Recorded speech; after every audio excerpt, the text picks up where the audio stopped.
आज मैं आपसे यही कहना चाहता हूं, अपने शब्दों को अपनी ताकत बनाइए, अपनी सोच को सकारात्मक बनाइए, अपने जीवन को नई दिशा में ले जाइए। जब आप अपने आप से सच्चा प्यार करेंगे और खुद को प्रेरित करेंगे तो आपका जीवन पूरी तरह से बदल जाएगा। याद रखिए, आप जो सोचते हैं वही बनते हैं। इसलिए अपने विचारों को इतना ऊंचा रखिए कि सफलता आपके कदमों को चूमे। जीवन में शब्दों और सोच की शक्ति को समझना बेहद महत्वपूर्ण है। हमारे शब्द केवल आवाज नहीं होते, बल्कि एक ऊर्जा होते हैं जो हमारे और दूसरों के जीवन को प्रभावित कर सकते हैं। यह शक्ति इतनी गहरी है कि अगर सही तरीके से उपयोग की जाए तो यह असंभव को संभव बना सकती है। अक्सर हम अपने आप से ऐसी बातें कहते हैं जो हमें कमजोर बना देती हैं, जैसे मैं यह नहीं कर सकता, मेरे पास पर्याप्त समय नहीं है, मैं सक्षम नहीं हूं। क्या आपने कभी सोचा है कि ये शब्द आपकी सोच और आपके कार्यों को कितना प्रभावित करते हैं? अगर आप खुद को बार बार यह बताएंगे कि आप असफल हैं, तो आपके अंदर की ऊर्जा वैसी ही हो जाएगी। लेकिन अगर आप खुद को यह विश्वास दिलाएं कि मैं सक्षम हूं, मुझे अपने लक्ष्य तक पहुंचने से कोई नहीं रोक सकता, मैं हर परिस्थिति का सामना करने के लिए तैयार हूं, तो आपकी सोच बदलने लगेगी। और याद रखिए, जब सोच बदलती है तो जीवन भी बदल जाता है। दोस्तों, गौतम बुद्ध की शिक्षा हर किसी के जीवन को नई दिशा दे सकती है। अगर आप भी इसे मानते हैं तो कमेंट में नमो बुद्धाय लिखना ना भूलें। इस कहानी को अंत तक जरूर देखें, क्योंकि ये कहानी आपकी जिंदगी बदलने वाली है। आइए कहानी की शुरुआत करते हैं। दोस्तों, एक नगर में एक महान बौद्ध भिक्षु रहा करते थे। वह बहुत ज्ञानी थे और बहुत ही शांत स्वभाव के थे, और उनकी यह बात ही उनकी विशेषता भी थी। एक बार की बात है, बौद्ध भिक्षु नगरवासियों को उपदेश दे रहे थे। बौद्ध भिक्षु कह रहे थे कि शब्दों में जीवन बदलने की शक्ति होती है। अपने शब्दों से जीवन बदलो। हम जो भी शब्द अपने लिए या दूसरों के लिए कहते हैं, या जो भी बातें करते हैं, उस पर हमें ध्यान देना चाहिए। इतना कहकर बौद्ध भिक्षु ने अपना उपदेश समाप्त किया और वहां से चले गए। एक दिन वह बौद्ध भिक्षु एक मार्ग से होकर गुजर रहे थे। उसी मार्ग से एक युवक होकर गुजर रहा था। उस युवक ने जब उन बौद्ध भिक्षु को देखा तो वह जोर जोर से हंसने लगा और कहने लगा, अरे साधु महाराज, आप तो ढोंगी है। आपके उपदेशों में यह कहने से कि शब्दों में बड़ी ताकत है, आपकी बात सत्य नहीं हो जाएगी। ये सब सिर्फ बातें हैं। भला ऐसा कैसे हो सकता है कि शब्दों से हमारा जीवन बदल सकता है? उस युवक की सारी बातें उन भिक्षुओं ने ध्यानपूर्वक सुनी, और उसके बाद वह मुस्कुराते हुए उस युवक से कहते हैं, बेटा, नाद से ही तो यह दुनिया प्रकट हुई है, और अच्छे शब्दों के पीछे भी नाद ही होता है जो पूरा जीवन बदल देता है। वह बौद्ध भिक्षु उस युवक से कहते हैं, देखो, मैं तुम्हें अपने अनुभव से बता रहा हूं, लेकिन फिर भी तुम्हें यकीन ना हो तो तुम इसे खुद आजमा कर देख सकते हो। उन बौद्ध भिक्षु की यह बात सुनकर युवक थोड़ा सा गंभीर हो गया। उसने काफी देर सोच विचार किया और उसके बाद उन बौद्ध भिक्षु से कहता है, हे गुरुवर, अगर ऐसी बात है तो आप मेरे साथ चलिए। मेरा छोटा भाई है जिसकी उम्र करीब 20 वर्ष है, और उसे न जाने क्या हुआ है। वह करीब 3 वर्षों से कुछ भी नहीं करता, बस लेटा रहता है। दिन भर वह कुछ ना कुछ सोचता रहता है। उसकी यह हालत देखकर हम सब बहुत परेशान हैं। माता पिता भी बहुत चिंतित रहते हैं। हम सब ने कई तरीके अपनाए, कई योजनाएं अपनाई, लेकिन कुछ भी काम नहीं आया। हमने कई बार उससे बात करने तक की कोशिश की, लेकिन वह हमसे कुछ भी नहीं कहता। परिवार का हर एक सदस्य पूरी तरह से थक चुका है, हार चुका है। आखिर वह क्या करना चाहता है, किसी को कुछ नहीं पता। तो हमारे शब्दों से उसका जीवन क्यों नहीं बदला? और जैसा कि आप कह रहे हैं कि शब्द सचमुच जीवन बदल सकते हैं, तो क्या आप मेरी मदद करेंगे? इस पर बौद्ध भिक्षु मुस्कुराते हुए उस युवक के साथ चल पड़ते हैं। वह युवक उन बौद्ध भिक्षु को एक खेत में ले जाता है और अपने भाई की तरफ इशारा करके कहता है, हे गुरुवर, यही मेरा भाई है जो पूरे गांव में आलस और मक्कारी के लिए मशहूर है। आप कहते हैं कि शब्दों में वह शक्ति है जो हमारा जीवन बदल सकती है। तो क्या आपके शब्द इसका जीवन बदल सकते हैं? अगर यह सत्य है तो आप इसका जीवन बदल कर दिखाएं। उन बौद्ध भिक्षुओं ने उस युवक के भाई को ध्यानपूर्वक देखा। वह एक पेड़ की छांव में आराम से सो रहा था। जब बौद्ध भिक्षु उस युवक के भाई के पास पहुंचे और आराम से उसके सर पर हाथ फिराते हुए कहते हैं, उठो बेटा, बहुत देर हो चुकी है, ये सोने का समय नहीं है, ये तो जागने का समय है। उन बौद्ध भिक्षुओं की आवाज सुनकर वह लड़का थोड़ा सा अचरज में पड़ गया। आखिर कौन है जो मुझे इतने प्यार से जगा रहा है, वरना सभी गांव वाले तो मुझे आलसी और मक्कार ही कहते हैं। आखिर कौन है जो मुझे इतना अपनापन दिखा रहा है? उसने आंखें खोली और आंखें मलते हुए उसने पूछा, हे गुरुवर, आप कौन हैं और यहां क्यों आए हैं? इस पर बौद्ध भिक्षु उस युवक से कहते हैं, बेटा, यह प्रश्न तो मैं तुमसे करना चाहता हूं। तुम कौन हो, यही तो तुम्हें जानने की आवश्यकता है। उन बौद्ध भिक्षुओं की बात सुनकर वह लड़का जोर से हंस पड़ता है और कहता है, हे गुरुवर, यदि आपको मेरे बारे में जानना है तो जाइए और गांव के किसी भी सदस्य से पूछ लीजिए, आपको पता चल जाएगा कि मैं कौन हूं। आपसे हर कोई यही कहेगा कि वह तो आलसी है, मक्कार है, तरह तरह के ताने सुनाएंगे, तरह तरह की बातें कहेंगे। इससे आपको यह जरूर यकीन हो जाएगा और आपको यह पता भी चल जाएगा कि मैं कौन हूं। तभी बौद्ध भिक्षु मुस्कुराते हुए उस लड़के से कहते हैं, सबसे पहले मेरी यह बात सुन लो। मेहनती इंसान के खुद के शब्द उसे अंदर तक चोट पहुंचाते हैं, इसलिए कभी भी अपने आप को कोसो मत, अपने शब्दों को सुधारो। और मेरी यह दूसरी बात भी सुन लो, मैंने उन गांव वालों से नहीं पूछा कि तुम कौन हो, मैं तुमसे पूछ रहा हूं कि तुम कौन हो, लेकिन तुमने तो अपनी आदतें मुझे बताई। आलस तुम्हारी पहचान नहीं, तुम्हारी आदत हो सकती है और इंसान नहीं, उनकी आदतें खराब होती हैं। इसलिए बेटा, तुम आलसी और मक्कार नहीं हो, यह तो तुम्हारी आदत है। बस इतनी सी बात है जो गांव वाले नहीं समझ सकते। यह सारी बातें सुनकर वह लड़का थोड़ा सा आश्चर्यचकित रह गया, क्योंकि गांव वाले हमेशा उसे मक्कार, आलसी और तरह तरह के ताने ही सुनाया करते थे। उन बौद्ध भिक्षुओं की यह बात सुनकर उस लड़के की आंखों में आंसू आ गए। वह तुरंत ही दोनों हाथ जोड़कर उन बौद्ध भिक्षु के चरणों में गिर पड़ा और उनसे कहने लगा, आप सत्य कहते हैं, यह मेरी आदत ही है और मैं इस आदत से बहुत परेशान हूं। मैंने बहुत कोशिशें भी की, लाख उपाय किए, लेकिन मैं अपनी इस आदत से छुटकारा ना पा सका। इन आदतों से बाहर आना बहुत कठिन है। मैंने कई बार आलस छोड़ने का प्रयास तक किया, पूरी कोशिश भी की, लेकिन कोई लाभ नहीं हुआ।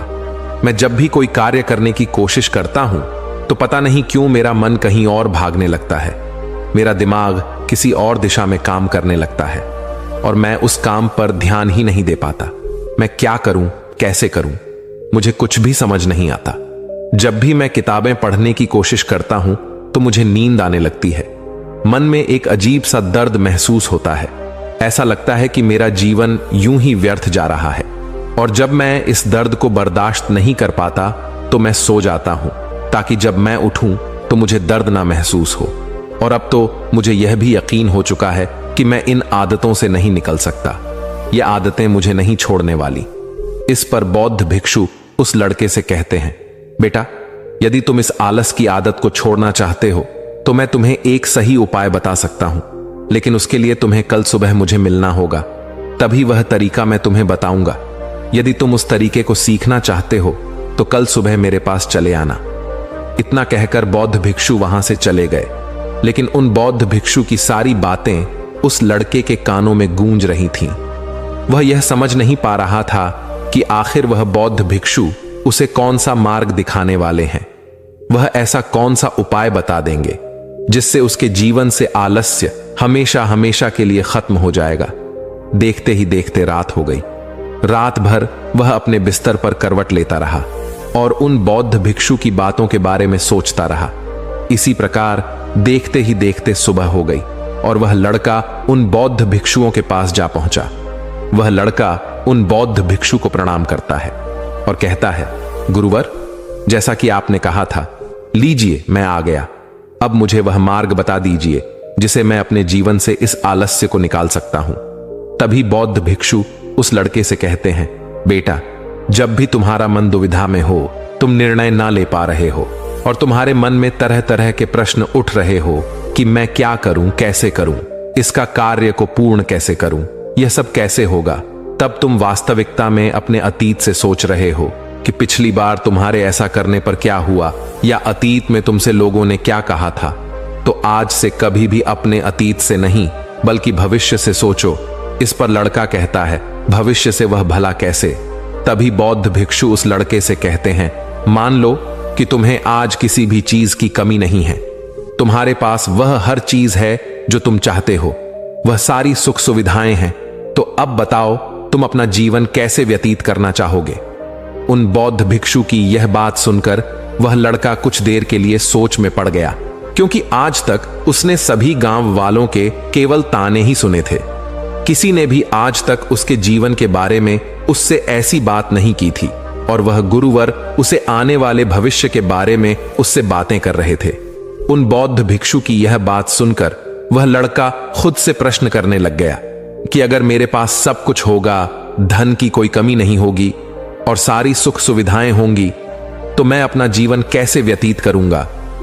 कुछ देर सोच विचार करने के बाद वह उन बौद्ध भिक्षु से कहता है, गुरुवर, मैं यह दुनिया घूमना चाहूंगा, पहाड़ों पर चढ़ना चाहूंगा, समुद्र की रेत पर चलना चाहूंगा और मैं एक बहुत बड़ा व्यापारी बनना चाहूंगा। तभी अचानक उस लड़के का ध्यान टूट गया और वह उन बौद्ध भिक्षु से कहता है, परंतु हे गुरुवर, यह सब कैसे संभव होगा? केवल मेरी मात्र सोच लेने से तो यह सब पूरा नहीं होने वाला। उसके ऐसा कहते ही उसके अतीत में बीती हुई सारी घटनाएं उसकी आंखों के सामने से गुजरने लगीं और वह एक बार फिर से निराश होने लगा। और अब वह यह सोचने लगा कि मेरे पास तो पैसे ही नहीं है, तो मैं भला व्यापार कैसे कर सकता हूं? ना ही मेरे पास व्यापार का कोई अनुभव है। ऐसी स्थिति में मैं भला यहां से कैसे निकल सकता हूं? उस लड़के के इस प्रश्न का जवाब देते हुए वह बौद्ध भिक्षु उस लड़के से कहते हैं, बेटे, हर रात में सोने से पहले तुम हर दिन अपना लक्ष्य एक कागज पर लिखो और सुबह उठकर सबसे पहले उस लक्ष्य को देखो और सोचो कि उस लक्ष्य को पाने के लिए तुम आज क्या कर सकते हो, और जो भी तुमने उस कागज पर लिखा होगा उस कार्य को उसी दिन पूरा करने की हर मुमकिन कोशिश करो।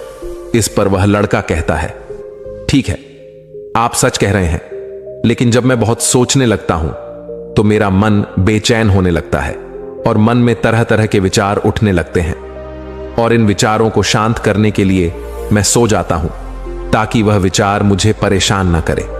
उस लड़के की समस्या का समाधान करते हुए वह बौद्ध भिक्षु उस लड़के से कहते हैं, बेटा, अंतर्मन की चाल को पकड़ो और शब्दों की मदद से नया भविष्य बनाओ।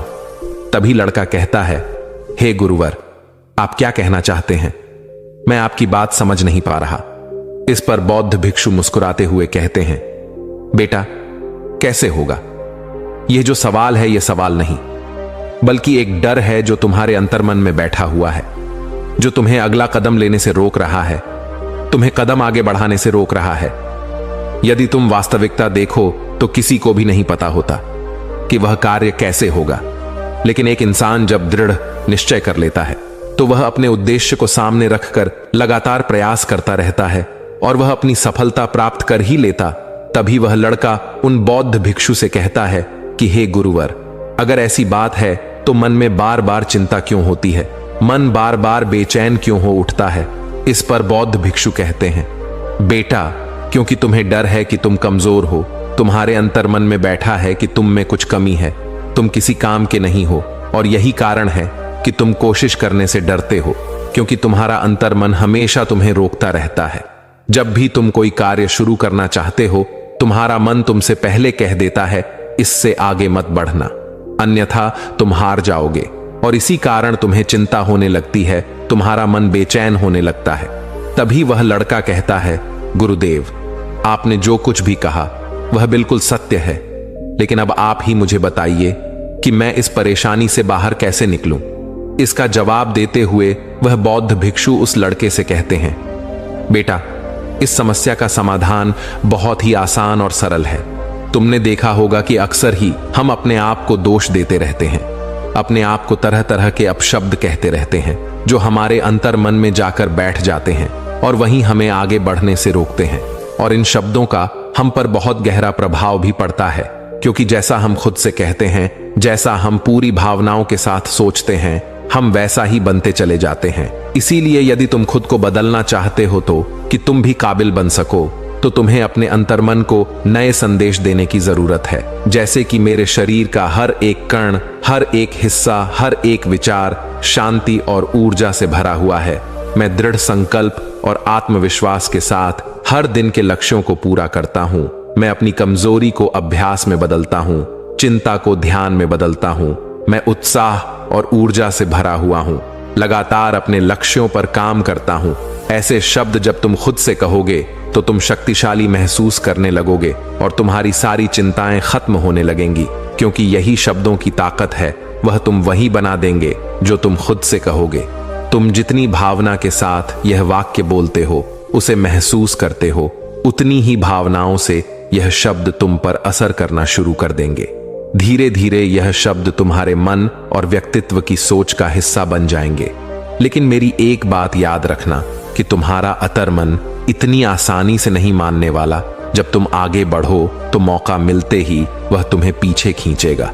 तुम्हारे अतीत के बीते हुए सारे कड़वे अनुभव तुम्हें याद दिलाएगा, ताकि तुम डर जाओ और एक बार फिर से अपने लक्ष्य का पीछा करना छोड़ दो।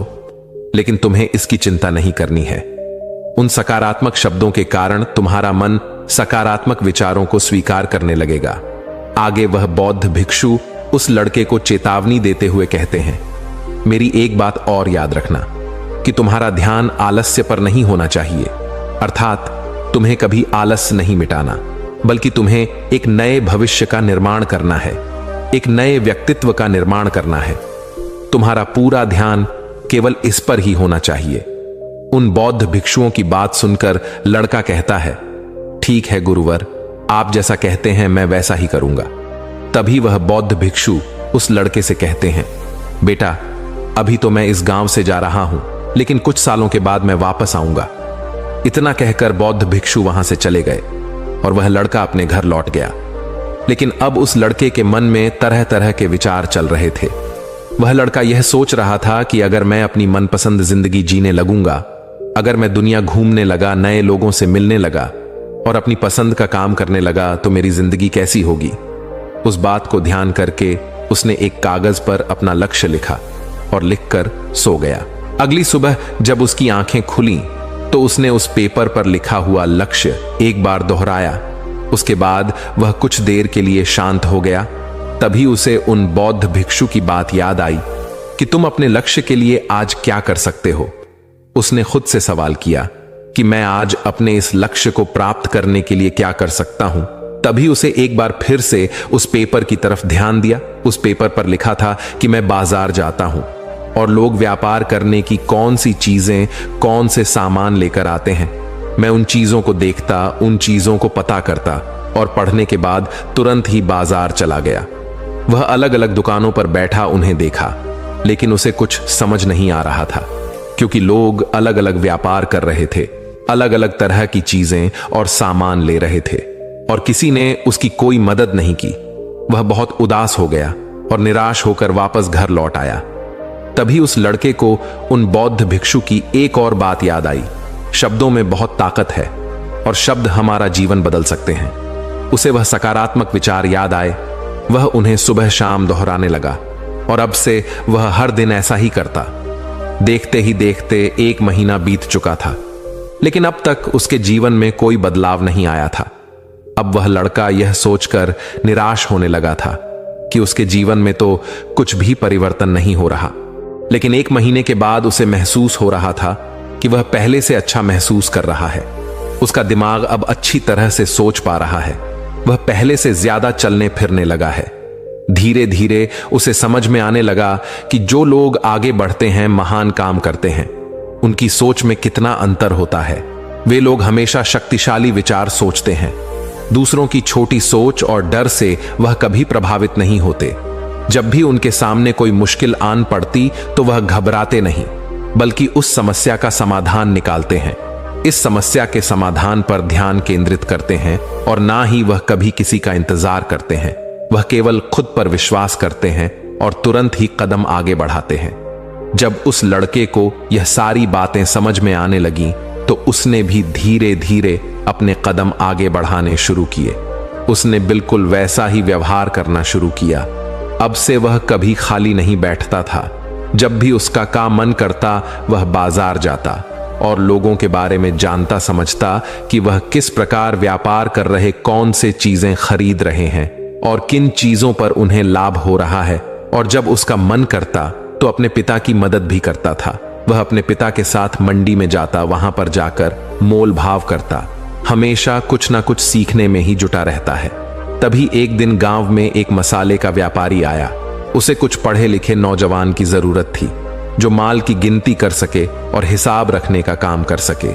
वह लड़का अपने लक्ष्य को जानता था कि उसे क्या पाना है। उसे समझ में आ गया था कि इस काम से उसे बहुत कुछ सीखने को मिलेगा। बेहिचक उस सेठ के पास पहुंच गया। वह जानता था कि उसे उस काम के बहुत कम पैसे मिलेंगे, लेकिन फिर भी वह उस काम को करने के लिए तैयार था। अब उस लड़के की सोच पूरी तरह से बदल चुकी थी। अब वह बाकी लोगों की तरह नहीं सोचता था, बहुत ईमानदार और समझदारी से काम करता था।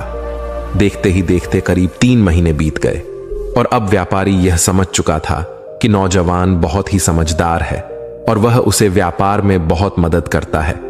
इसलिए उस मसाले के व्यापारी ने उस लड़के को अपना सहायक बना लिया। उस व्यापारी ने देखा कि इस लड़के की दिनचर्या सबसे अलग है। यह हर दिन पढ़ता है, लिखता है, सुबह उठकर ध्यान करता है, नई चीजें सीखता है, परेशानी आई तो भी विचलित नहीं होता। यह सबसे सम्मान से बात करता है, सबका आदर करता है।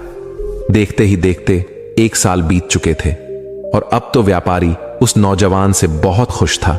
उसने धीरे धीरे उस नौजवान को व्यापार के सारे गुण सिखा दिए और देखते ही देखते वह लड़का अब एक छोटा सा व्यापारी बन चुका था। और जब उस लड़के के अंदर व्यापार की समझ आ गई तो उसने जड़ी बूटियों का व्यापार शुरू कर दिया और देखते ही देखते केवल कुछ ही वर्षों में उस नगर का सबसे बड़ा व्यापारी बन गया। लोग उसे सबसे बड़े व्यापारी के नाम से जानने लगे। उसका नाम दूर दूर तक फैलने लगा। करीब 5 वर्षों बाद जब वह वापस अपने घर लौटा तो लोग बहुत हैरान थे उसे देखकर। लोग बहुत अचंभित थे। उसके सारे जानने वालों ने उस लड़के से पूछा, तुम इतना कैसे बदल गए? तब उसने कहा, उन गुरु ने सच ही कहा था, शब्दों से हम जीवन बदल सकते हैं। दोस्तों, इस कहानी से हमें यह सीखने को मिलता है, हमारे शब्दों और विचारों में अद्भुत शक्ति होती है। नकारात्मक सोच और शब्द हमें कमजोर बनाते हैं, जबकि सकारात्मक सोच और आत्मविश्वास हमारे जीवन को सफलता और शांति की ओर ले जाते हैं। इसलिए हमेशा सोच समझकर शब्दों का चयन करें और अपने विचारों को सकारात्मक रखें। दोस्तों, उम्मीद है कि आपने आज की इस वीडियो से जरूर कुछ ना कुछ सीखा होगा। तो इस वीडियो को लाइक और अपने दोस्तों के साथ शेयर करना ना भूलें। हमें ऐसे ही सपोर्ट करने के लिए चैनल को सब्सक्राइब और घंटी बटन को जरूर दबा दें। तो चलिए मिलते हैं एक और वीडियो में। तब तक के लिए अपना ख्याल रखें। धन्यवाद।